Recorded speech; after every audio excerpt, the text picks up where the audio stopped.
primary ignition.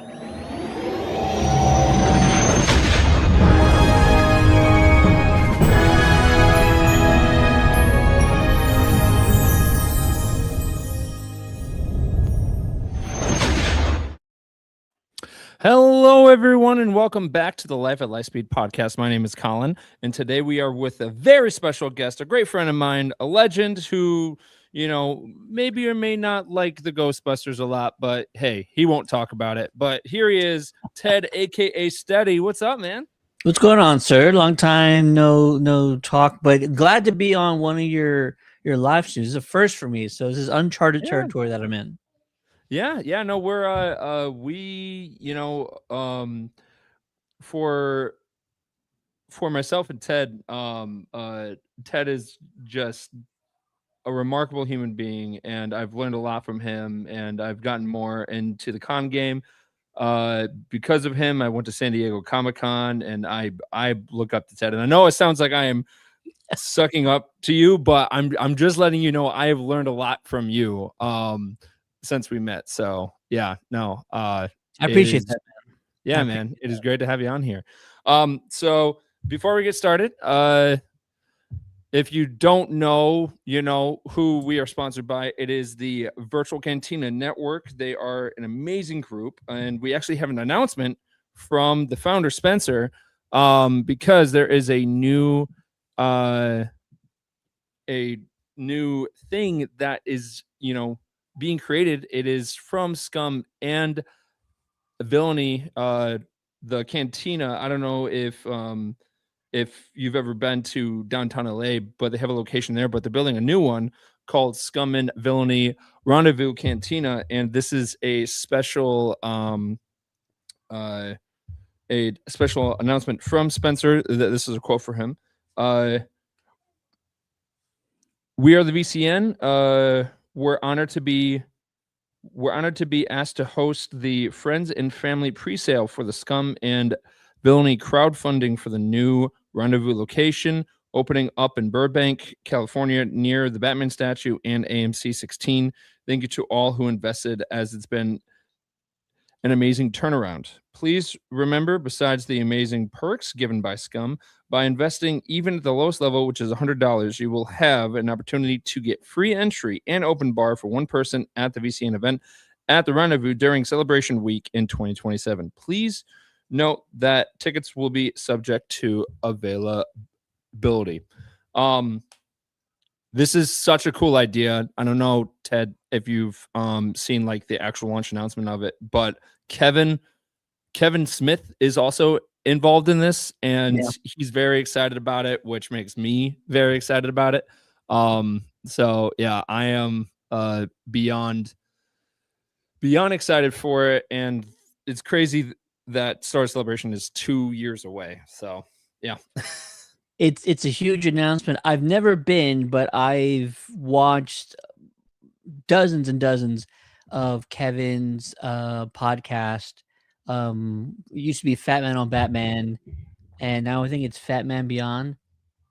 And he hosted from the Scum and Villainy like a lot. I think he's still doing it when he gets a chance to. So I've always wanted to attend one of his podcast tapings at Scum and Villainy. It's still on my bucket list, but it's cool that they're opening up a second location and that they're doing this big of a promo for it. A lot of my friends are excited about it. So it's going to be really interesting. I don't know why Scum and Villainy doesn't open up like a pop-up at San Diego.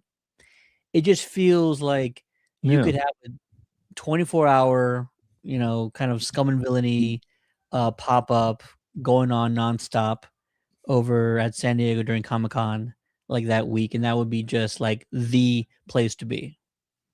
I agree with that, because, this year was my first one, and I just remember, of all the different areas, and I feel like they could definitely make a spot, like, for it, and you're right, like, I think there would be a line, um, that would be going all around the block, just to go to it, because people love Star Wars, like, you know, there's no hiding it or anything. People really, really love Star Wars, and any opportunity to find yourself really immersed in it, people will jump on that. So yeah, I think you're absolutely right. I think that that would be awesome to have over at San Diego Comic Con. Uh, but yeah, um, Bring it up to them and sometime. yeah.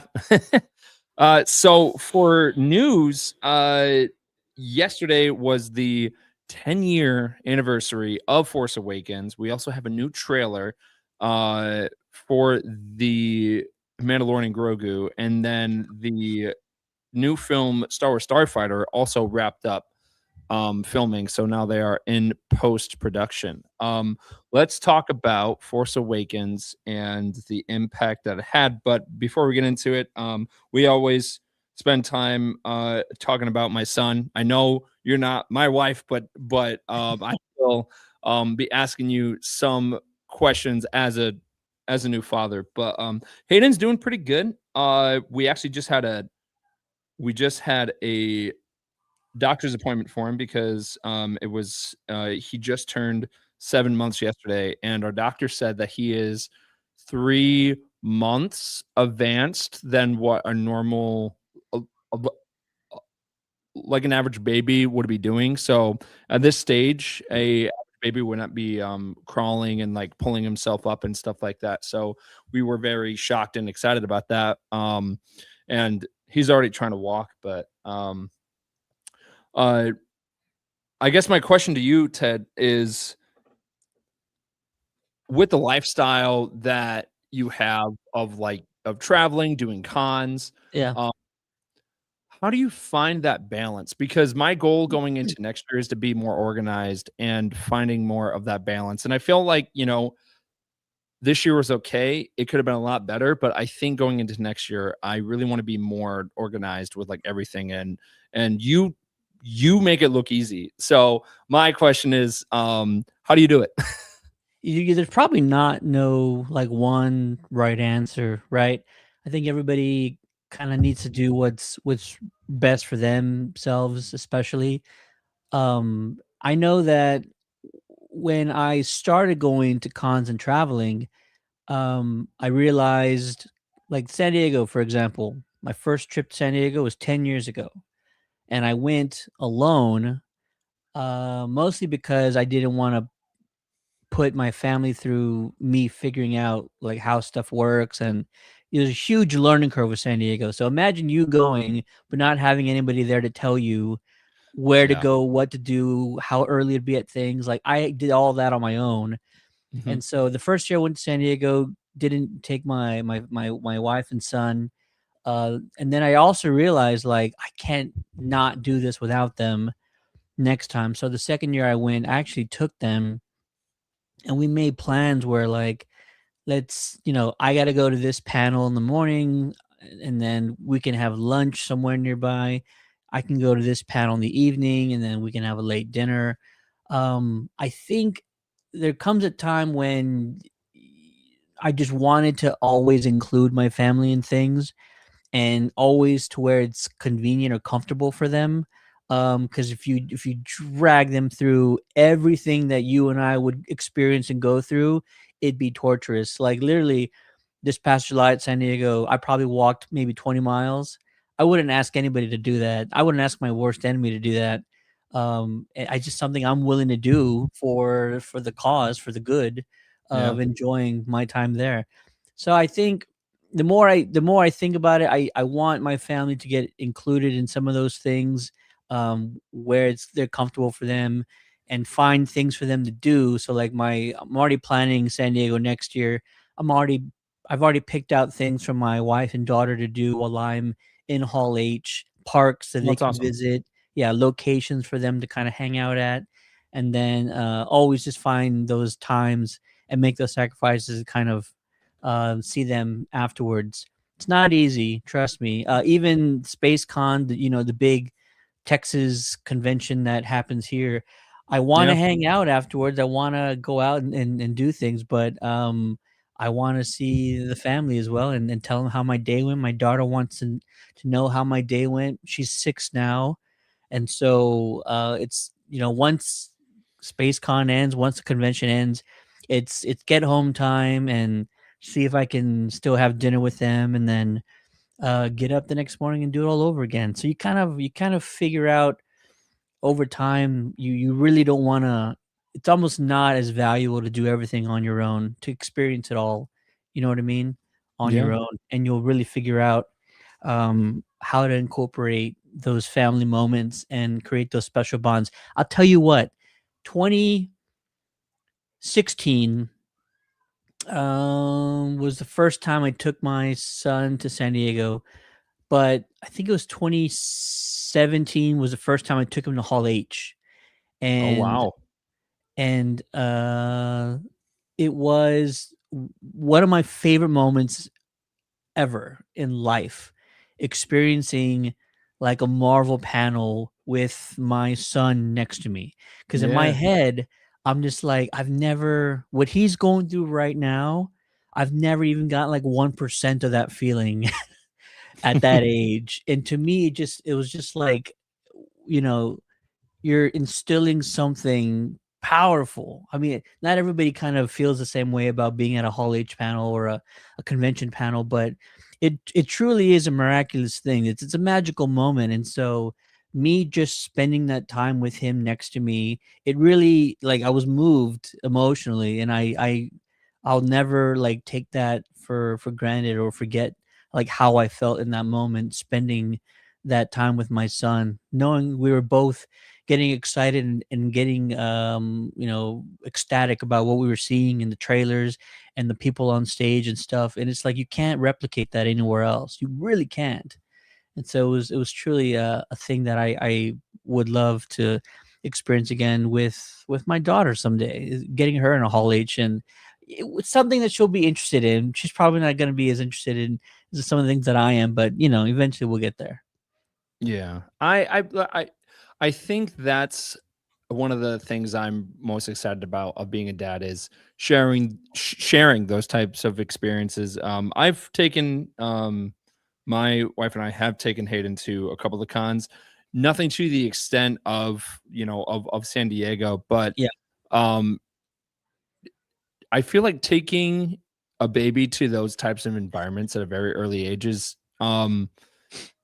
it's really cool to see things as like, the gears are turning in his head and you're seeing him process stuff. And I'm really excited to, do that with him in the future when like he's able to process things more, like actually fully watch Star Wars for the first time, Marvel for the first time, and all that. And then, down the road, go to San Diego and just all these places. We're taking him to Walt Disney World in January, and people are like, "Why on earth would you take a baby? He's not going to remember it." And it's like, well, yeah, but I I know we will. And him being introduced to those environments at a very early age, I think in a way will kind of help him uh help him process things. And I think it will help his imagination maybe kick in earlier. And my parents would take us as, as young kids to Disney too, and just big different events. And I think that definitely helped spark my imagination at a young age. So yeah, I'm with you. I cannot wait to experience those things with my son. So yeah, very very excited about it. And I'm not surprised, but yes, Ted, you are very wise. But yes. I'll tell you another thing. Like, you're touching on something that I think you really can't put into an equation. Is what are the chances your son, my daughter, whoever else's kid Yeah. gets inspired by something they witness or experience for the first time? Every writer I've talked to, every director I've talked to, every actor I've talked to, has been has had that moment of inspiration from watching a film, a concert, a play, Hmm. um, something along those lines. Brie Larson, as an example, was inspired by watching the Selena movie back in the early '90s, starring Jennifer Lopez. If she had not seen that movie, maybe another movie would have come along, but it literally was that movie that inspired her to get into entertainment and get into acting. And now she is who she is today. Yeah. Every writer I've talked to, every director I've talked to, I love talking to horror directors because I'm like, what was the movie? Every single one of them have a movie, whether it's The Shining or whether it's Poltergeist or whether it's something along those lines. They all have a movie that said, "I want to do stuff like this," and so you gotta take a shot and get your kids to experience things that might seem out of the norm. We love taking our daughter to concerts, and literally she'll be the youngest one in the entire crowd. Like we'll walk around and stuff, and she's just the youngest one, and it's nothing crazy, nothing bonkers of a concert, but it's just her being in that environment, her sort of soaking it in and taking in the atmosphere and witnessing the performers on stage and noticing that there's a singer, but there's also a band, there's also backup dancers. There's so many moving pieces and parts, and whether or not it's what inspired her today, she is a trained dancer now, and she's doing that growing up, and she's Yeah. enjoying it, and she's having fun with it. And you don't know if that takes off and keeps going, but it's just you got to take a chance and see kind of what sticks or what really elevates that curiosity and that imagination and takes it to another level. Yeah. Yeah. I mean, I love having these conversations because they just make me excited to see Hayden grow up. And I know some people are like, no, like you want him to be this young forever. And it's like, yeah, that, but also I can't wait to, have these experiences with him of taking him different places and stuff. So, um, yeah, thank you so much for the advice, man. Yeah, I Sure, for am sure.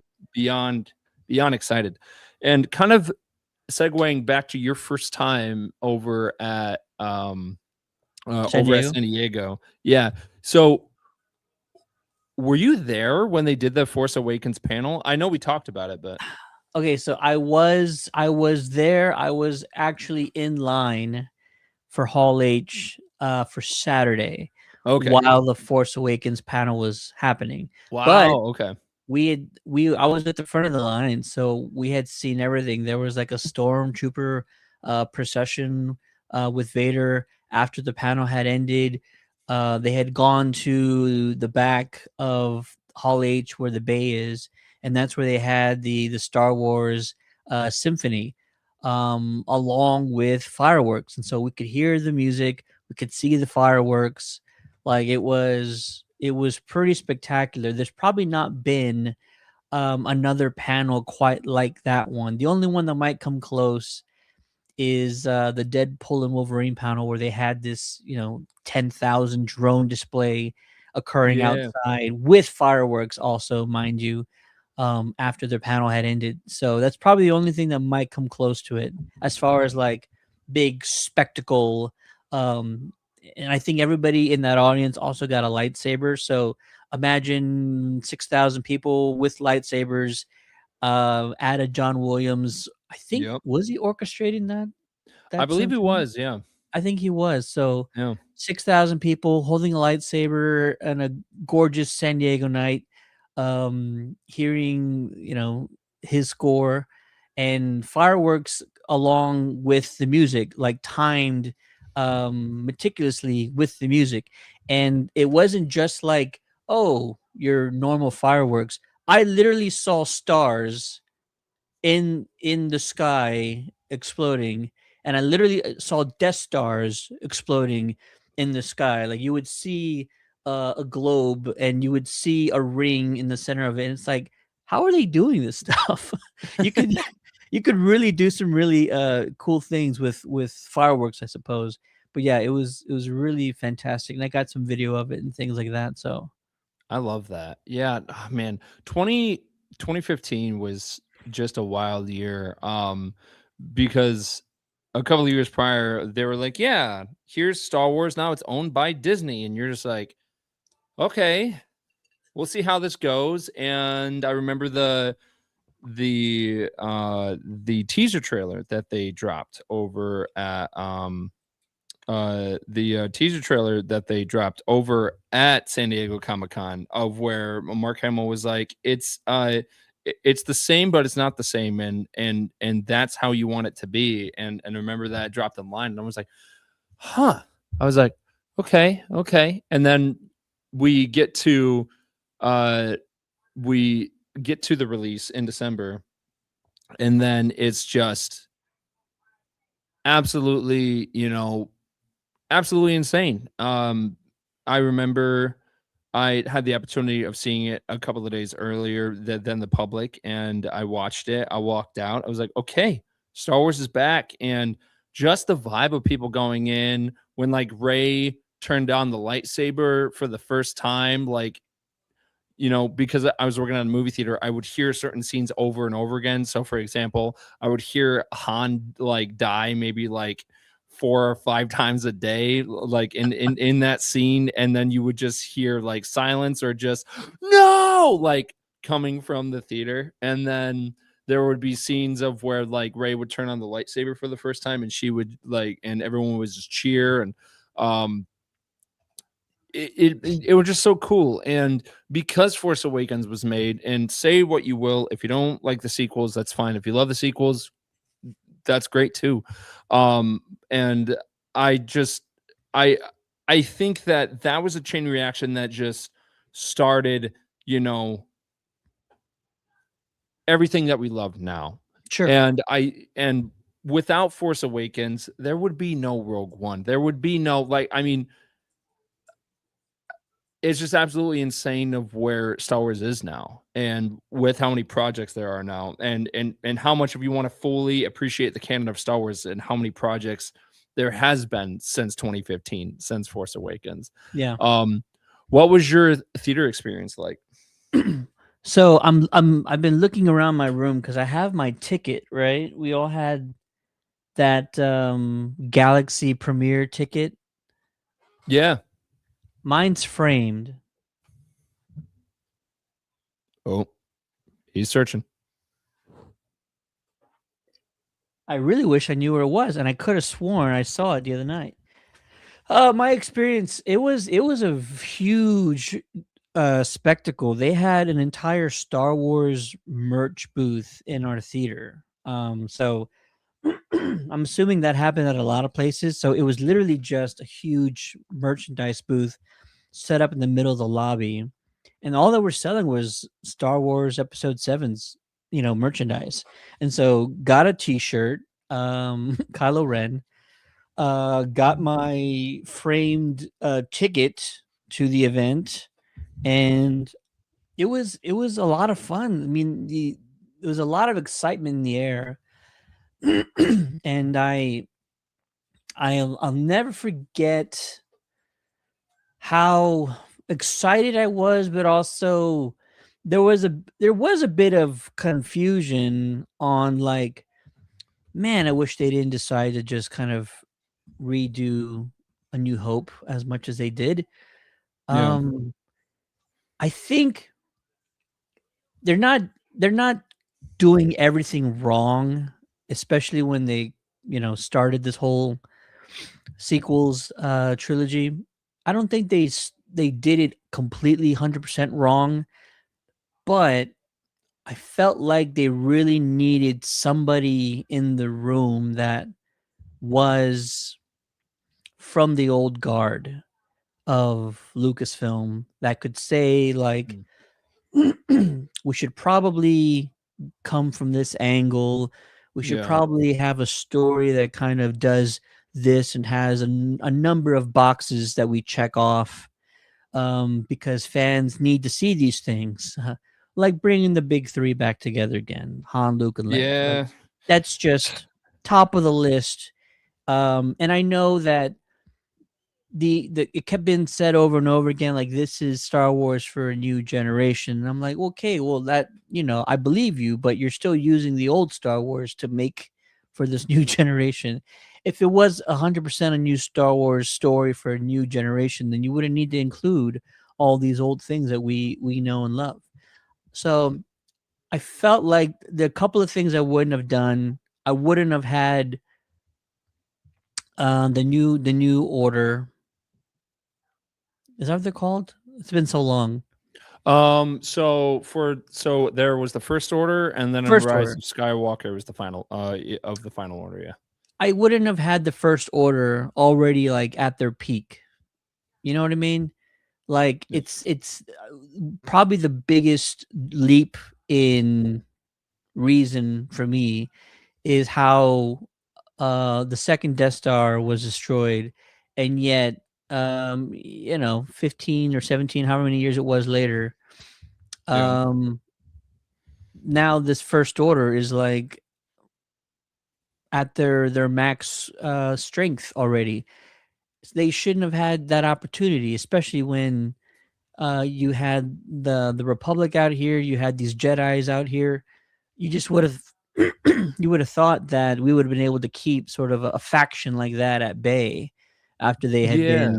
they had received such a blow.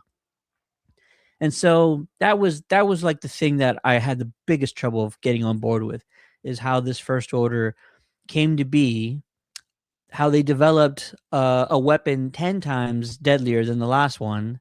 Right. And um yeah, just kind of all of that. I would have, like, that part of the story was the biggest stretch for me. I would have much preferred that there's a story that we all kind of learn together, not just the characters but also the audience. We're playing catch up in the Yeah. audience. You Yeah. know what I mean? The story is Yeah. already there. The sides are already there. The war is already going on, and we're playing catch up, which is typically the Star Wars MO, right? That's usually how the movies start. We're always playing catch up. We're trying to figure out what's happening. But just because had been so long, because we had wrapped up the Skywalker saga in 6 movies, I just would have felt it would have been easier on the audience to get on board collectively if we were all kind of learning a new story together, as opposed to kind of getting caught up with what the state of the galaxy is. And yeah, it was a very enjoyable movie. Um, Yeah. and it did not completely surpass my expectations, and I wish it had. But then we know how it kind of goes from there. Like, if you weren't on board with 7, you really weren't on board with 8, and then 9 was just Yeah. they were kind of just throwing everything in there in the kitchen sink with 9. So that's just kind of where I was with 7. Enjoyed it. Was not thrilled by it. And looking back on it, I just a lot of decisions and changes that I wish kind of went a different way. Yeah, no, I mean, that's completely fair. Uh, I and I didn't feel like that with Force Awakens. I felt more like that with The Last Jedi. And it's not that I hate The Last Jedi. I just think there were some plot holes in it that I think that when you watch these films and something in there that just kind of takes you out of it, where it's just like, wait, that isn't did they just do that? And then that's what you're thinking about for the rest of the movie. With Force Awakens, I think it was more of there were some things that they did kind of repeat, you know, them doing the trench run, Yeah. again, like in A New Hope, them starting off on a sand planet. Um, uh, and, there's a quote from George Lucas which goes, you know, it's beautiful because it rhymes. And I get where they were coming from, but I I mean, I think they wanted to kind of hook people in, and I think with the whole thing with like Snoke and like all that stuff, that was like, oh, okay, like could it be Darth Plagueis? Could it be this? Could it be that? And we never got Darth Plagueis live action you know until Acolyte, which was Acolyte. years later. So, overall, I thought the movie was a good launch. I think after that is when w- I think the only thing too is all the films not being made by the same director. That kind of made it a tiny bit rough because Ryan Johnson had a different view than what Colin Trevorrow. Trevorrow had, and then what J.J. Abrams had, and then you kind of felt like Rise of Skywalker was kind of a direct sequel to what they did in Force Awakens because J.J. Abrams directed it, and they kind of had to backtrack on certain things that happened in the Last Jedi. Yeah. So it. I enjoyed the film. It was a strong start, but I feel like I would feel a lot different today if we did get the original Duel of Fates film made by Colin. Um, because that script was absolutely phenomenal. So, Yeah. yeah, yeah, absolutely insane. It's Um, it's it's funny yeah, how these movies, even though it's been 10 years and it's been, I guess, 8 years since Last Jedi. Is that right? 8 years since Last Jedi. yes, yes, It's funny how they're still coming up in the news. Mark Hamill said, I think yeah, this week or last week, if you could OD on the Force, Yoda and Obi-Wan would have told Luke all of that, yeah, beforehand. So yeah, he's still making little jokes. He's yeah, not completely out there bashing it, but it's still coming up. And then I know Johnson, who was in the news recently because his trilogy is officially shelved. And I feel for the guy because he is a solid storyteller. He really is. He is the Spielberg type. He is that kind of a director where they can just go out and make a great movie. yeah, It's different, I feel like, when you are dealing with a massive IP, and one like Star Wars just needs to be handled slightly different. So you can be somewhat bold in your decisions and what you're writing and the story you want to tell, but there's a line you probably can't cross and be too bold with yeah, something. You really cannot try and dissect a theme or a thematic plot, or try and like completely switch the script on lore when it comes to a fan base that's been around for almost 60 years, right? right, So yeah, so he's a fantastic storyteller. I know he's capable of doing so much. His Knives Out trilogy is an example of what he's capable of. Um, but you can't be too bold with things that have this much foundation yes. um on I it. think one of the right because I think one of the best ways to say it, and I've said this before as well, is if with Star Wars there is a defined blueprint of what Star Wars is, and if you put one brick where it's not supposed to be, like it's gonna be a completely different it will be a completely different structure. And that's what The Last Jedi was because there were Star Wars elements, but it didn't feel like a traditional Star Wars movie. And there's nothing wrong with because if you go to Solo or Rogue One, there's no opening crawl. And some fans were just like, "Oh my gosh, like there's no opening crawl." And it was like, "That's okay." And Rogue One, great movie. Solo, great movie. Um, with the Last Jedi, it just didn't have the Star Wars feeling, and it's funny because I remember, um, after watching the Last Jedi and then going in to see the new of the first Knives Out, it was just like, wait, like whoa, like this was made by Ryan Johnson. Like this is absolutely insane. This is a really, really good movie. So,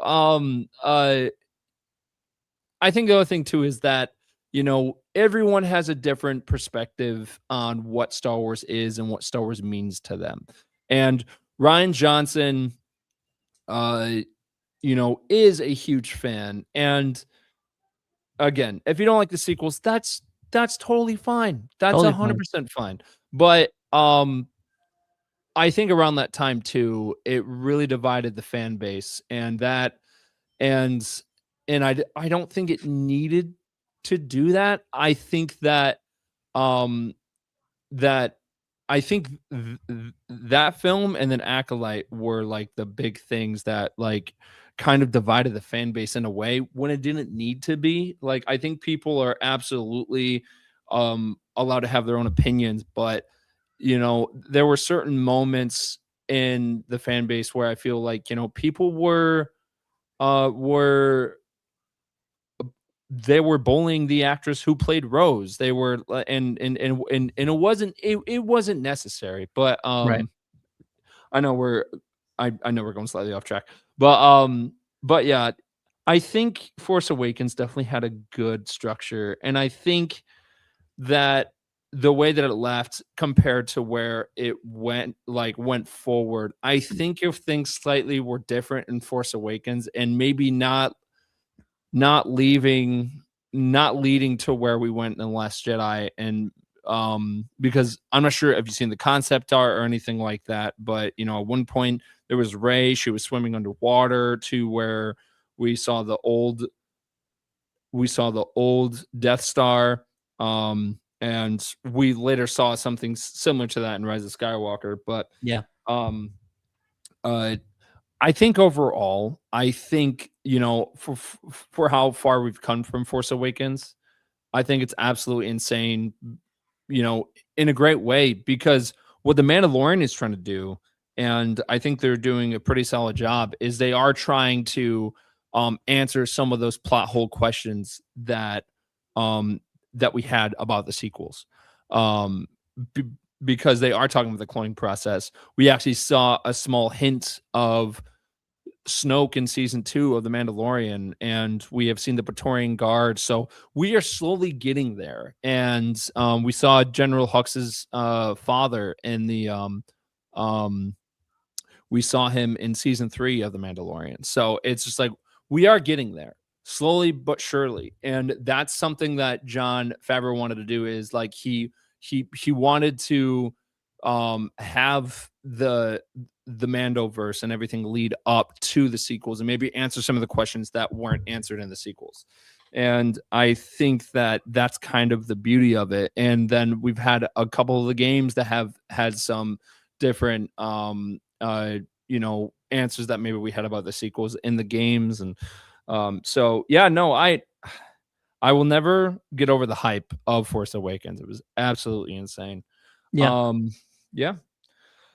uh so do you want to talk about SpaceCon really quick, Oh, while I go grab Hayden, because he's just waking up. So I'm just gonna grab him, and I'm gonna put him on my shoulders, and then we'll continue talking. But yeah. go for it. Okay. Yeah, I'm actually gonna bring up SpaceCon right now. So if you are in the San Antonio, South Texas area, you might have heard about this before, but in case you haven't, this is one of the largest, if not the largest, Star Wars and Star Trek or just like space movie themed conventions in the country. And we've been working with these promoters for close to 5 years now.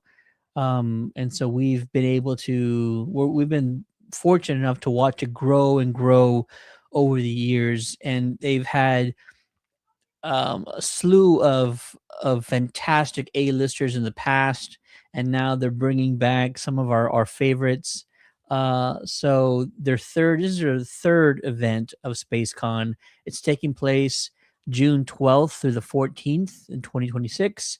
Again, it's in San Antonio, Texas, and the big draw for this event is that they're having they're having the Emperor and his apprentice, Ian McDiarmid and Hayden Christensen, are going to be in attendance at this year's next year's SpaceCon event.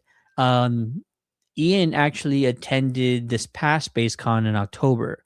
So the fact that he's coming back again is just like almost close to a miracle, as much of a miracle as you can find. We did not think we were going to get an opportunity to get a second chance at seeing the Emperor in person. And when Ian was here in October, I had a chance to host his panel. He was lovely. He was brilliant. He was charming. He was funny. He was absolutely perfect. And so the fans got a kick out of him. And now he's going to be attending again next year with Hayden. Hayden's making his second year attending. Second year, is that right? Yeah, this will be his second year attending. And the first time he was here, I believe it was only 2 days that he was in attendance at the con.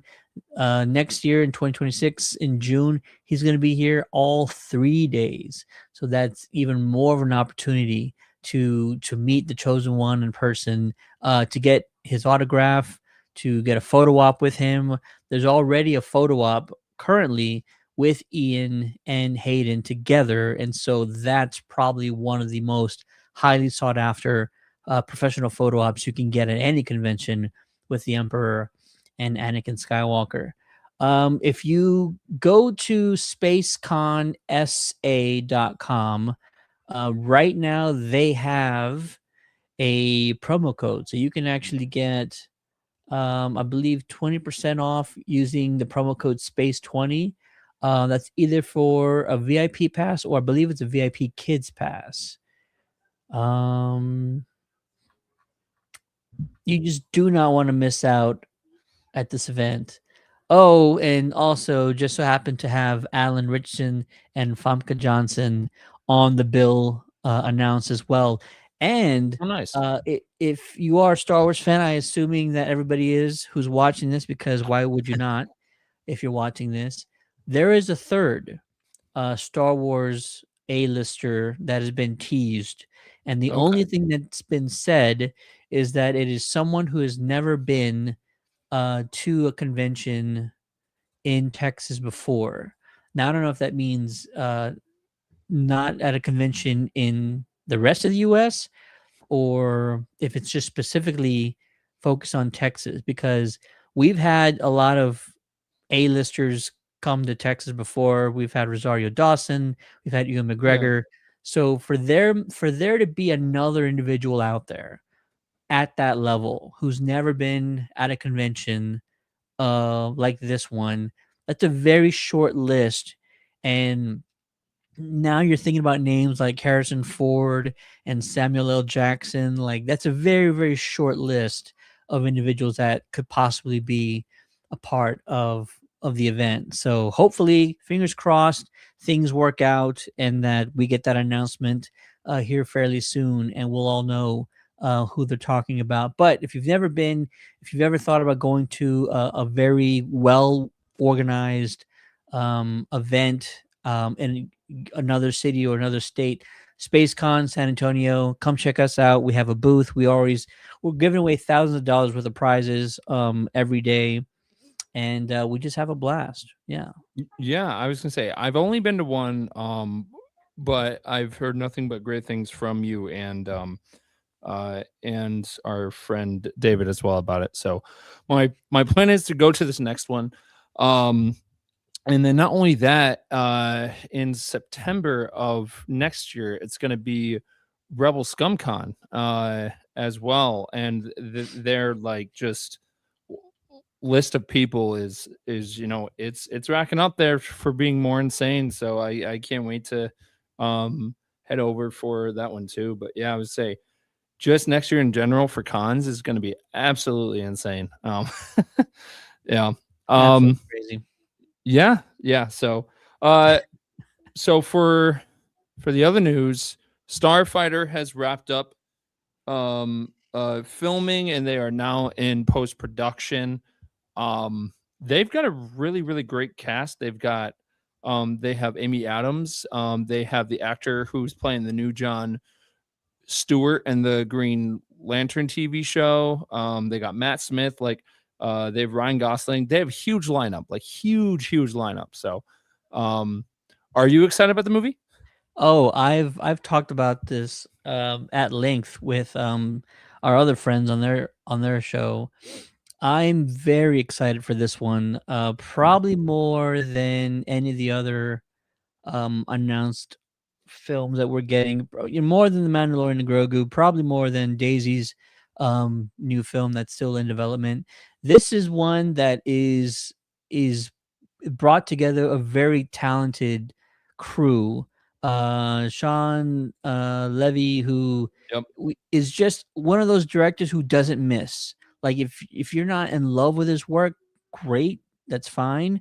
But he never puts out anything either subpar or sub quality, or doesn't have every single moment and scene and everything else just executed to a T. Like, his films are such high quality that he does not miss. And so Sean being the director involved is already like got me on board. But then come to find out later on, I realized that the writer for this film is Jonathan Tropper. And Jonathan Hmm. Tropper is probably not a huge name out there, but Jonathan Tropper has written for two of my favorite all-time action shows ever. One of them is Banshee, which just kind of had a renaissance on HBO Max like last year. Banshee starred Anthony Starr, who we all know as Homelander. Before Yep. he was Homelander, Anthony Starr was on this show called Banshee. And Yep. Banshee is like this really gritty sort of southern or Yeah, I just Midwest. watched it for the first time last year. Yeah. It's got this sex appeal to it. It's got this attitude about it. Everybody on the show like plays their parts so well. It's really engaging and solid. And so yeah, so Jonathan's wrote Banshee, and then Jonathan also wrote the greatest martial arts series of all time, Warrior. Warrior was on HBO Max as well for 3 seasons. Canceled, unfortunately, before its time. It starred Andrew Koji. It starred Joe Taslim. Um, it had just the best martial arts scenes ever in television show history. And so Jonathan Tropper is a writer for two of my favorite all-time action shows, and that's why I'm fully on board with Starfighter, and I cannot wait to see what him and Sean put together. Yeah, dude, I can't wait either. And I mean, I love how he is advertising it as it is it's not a prequel, it's not a sequel. It's its own thing taking place in the Star Wars universe. And I think that is going to be super cool to see. And I mean, who knows? Like, we might get like a small like reference or cameo from like someone that we know, but um, of just taking place in the Star Wars universe about ships and all that stuff. And I mean, I can't wait to see the new droids. And we know it takes place after the sequel trilogy, so it is going to be very cool to you know have that new feel to it. So I'm very excited for it, and that comes out in 2027 as well. So yeah, I was gonna say that's gonna be awesome to see. Probably we'll get some type of trailer. I mean, you don't think that they would be at San Diego Comic Con, right? That's a very good question. Its release date is May 28th, 2027. Okay. I would say if they want to do it right, maybe we get a teaser for the Super Bowl, right? Oh, Put together a teaser for the Super Bowl this year. Very short, 30 seconds or less. I would love that. Whatever's finished, that'd be a cool thing. Or just, Yeah. Gosling in a flight suit is probably all we really need to get excited for it. Yeah. I think San Diego this year, it's doable for sure. To have a trailer involved by that point in time. Yeah, I think they could really pull it off by then. Yeah, yeah, I think so too. So yeah, it's just a matter of time, and If we'll not, see in a definitely couple. by New York Comic Con, which is like September, October Yeah, usually. So yeah, for sure, they should probably have something really solid for that one. absolutely. And then speaking of films, we right in front of Avatar, Fire and Ash. I mean, there's some trailer for some movie called Avengers Doomsday. It's just like, it's whatever. No, I'm just kidding. Super, super excited for that. That was super cool to see. But there is a kind of new trailer for The Mandalorian and Grogu, and the reason why I say kind of because it is the same trailer that they Yeah, did release to the public about 2 months ago, but they added three new scenes to it. And I just wanted to kind of like break those down super quick. Because for the sure. opening scene is Mando is kind of prepping Grogu for battle. Yeah, And it's just so it was cool but kind of funny to like see him talk to Grogu like he was like his son, but also like his kind of soldier in a way of being like, hey, don't wear the armor too tight because if you do, you like won't have that free flowing battle. And it's like, oh, okay, cool. And it just shows you like um it shows how far that died of the dynamic of the two of them have come since we first saw them. And then we have another scene of where Grogu uses his flamethrower on a couple of snowtroopers, which is very very reminiscent of what we saw in of the footage shown over at Star Wars Celebration in Japan of this year. And then the final shot, which got me very excited, is you, you after the title card, they show like a big gladiator fight scene in this giant arena, and Din is fighting a bunch of these alien creatures. Now, these alien creatures are the aliens from the Dejeric board that right. you see in A New Hope when Han plays against when he plays against R2D2 and C3PO. So it was really cool to, see a small glimpse of that. And I really hope Phil Tippett, aka the father of Max Rebo, had a huge involvement in that because he came up with the alien creatures, and then he also did the stop motion for that scene, and then actually for Force Awakens when the game, you know, when the game picks up again, he did that stop motion for Force Awakens too. So hopefully Phil Tippett had some involvement with bringing the actual aliens to life in that, because you know it's it's so cool when like small Easter eggs like that like end up becoming part of the plot. So I can't wait to see more of that. Yeah, it's funny that they brought those and incorporated the game because I know I saw Monarch, Kenton Strider, um, and Yes. I'm wondering if there's gonna be like a little inside joke about always let the Wookiees win or something like that. Yeah. Oh man. Yeah, it's exciting and I like you mentioned there wasn't a lot of new stuff incorporated into this trailer. So I don't know if that's a good or bad thing. It could be a thing where like Marvel does, where Marvel doesn't want to kind of reveal too much, and so they're really kind of keeping their playing or keeping their cards close to the chest. But with Lucasfilm, I'm kind of weary about them not showing too much. I mean, showing AT-ATs being destroyed and falling off of mountainsides is kind of cool already in itself. Oh, absolutely.